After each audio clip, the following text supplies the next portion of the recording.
What's up, folks? How are you doing? Welcome back to Football Digest Daily. My name is Nyash. Thank God it's Friday. It's looking like a Friday, to be honest. It is looking like a Friday. Sunny, kafiti. Yeah, thank God, yeah. So we get to the weekend now and the Premier League is back, This week we had a lot of European action, but sitaanzia hapo. Tuanzie na kitu ina happen hapa Kenya. So Afc Leopards appointed a coach, how many months ago? Is it 3 months ago? Thomas Truka, whoever you like.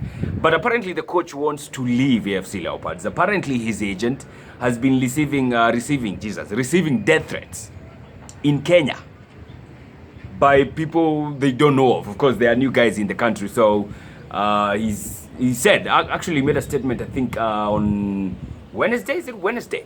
Saying that he wants to leave the club and he wants to leave the country. Jumaze kuna wasa wanampigia simu wanamwambia yo tutakumada. So I'm like, what the hell is going on there? As in, this is new. Honestly, I don't think in Kenya there has ever been such a thing, like a coach or his agent receiving death threats. I mean, from people they don't know and they are new in this country. Of course, he's going to leave. So, of course, he's going to be needing assurances that that's going to happen. But when you're talking about life, So I find it quite dramatic, to be honest.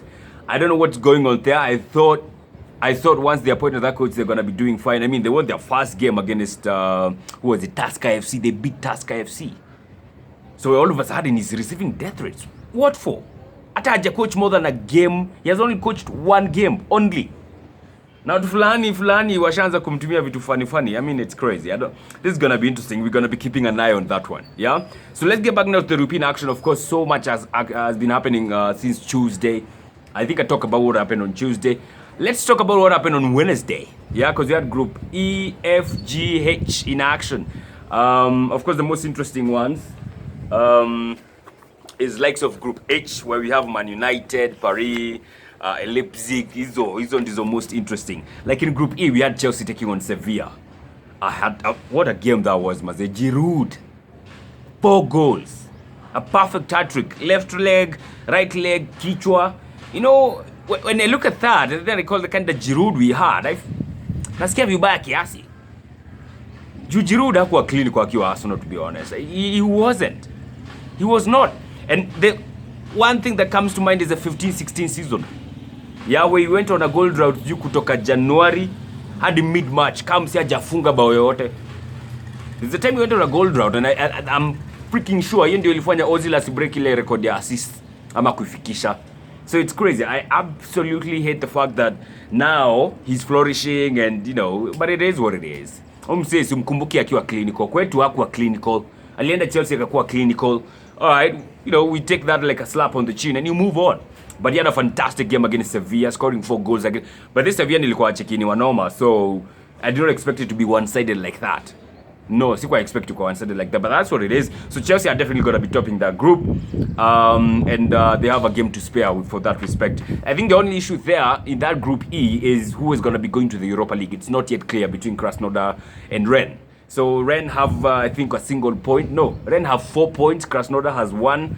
If Krasnodar loses their next game, then Rennes wins their other game, of course they're going to be going through. So yeah, that one is not yet done, to be honest. Yeah, it's not yet done, but stories are Europa. Whoever is going next to the round of 16, it's done and dusted. Group F, we have Lazio and Bruges. Lazio are playing against Dortmund. They ended 1-1 draw. It was a 1-1 draw. Bruges walikuwa wanacheza na Zenit St. Petersburg. Sikumbuki kulienda aje huko, but that group is not yet done as far as who's going to be topping the group goes and as far as who's going to be finishing third goes. Yeah, so Lazio are second in the group with 9 points. Borussia Dortmund are top with 10 points, a single point. Borussia Dortmund's next game is against Zenit St. Petersburg. Most likely watapiga hao. Lazio will be hosting Club Brugge. If Brugge wins that game, they take Lazio's place in the second of the group and go through to round of 16. Lazio and the Europa. I don't see that happening though. So yeah, I think Borussia and Lazio will go through in that group. Group G is done and dusted. It's Barcelona and Juventus. Shida hapo ni mwenye ata top group, and of which we're gonna be doing in Matchday 6. Then you have Group H, which is not yet done. Yeah, as far as topping the group goes, as far as knowing who's going to be going to the Europa League, it's not yet done. United, PSG, and Leipzig all have 9 points. Next game, Matchday 6, we're going to be having United going to Germany to play Leipzig. I think PSG gonna be hosting Istanbul. Man United wakienda PSG walimwe, wakienda Leipzig walimwe, wanachujwa. Or the only way Man United can survive is if they get a draw at Leipzig, and that's all they need. Actually, they just need a draw. A draw will be enough for them. PSG will have to win. Leipzig needs to win. Hakuna kitu ya draw hapa for Leipzig. Leipzig kawa shindi wanacheza Europa. Most likely because they are third in that group.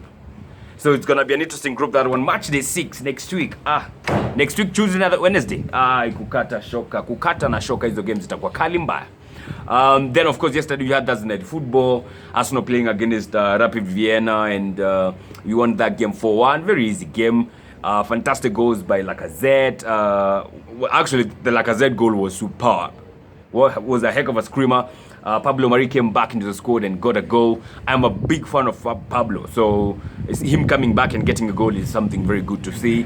Lacazette also akifunga, like I said, Lacazette niko na shida na yeye, but akifunga mimi sina shida. Mimi nataka actually afunge, juu akifunga hiyo ni Arsenal imefunga, so aendelee tu hivyo. The question is whether we can maintain the same performance as we go to the weekend, because we're going to be playing in a derby. That's always the question.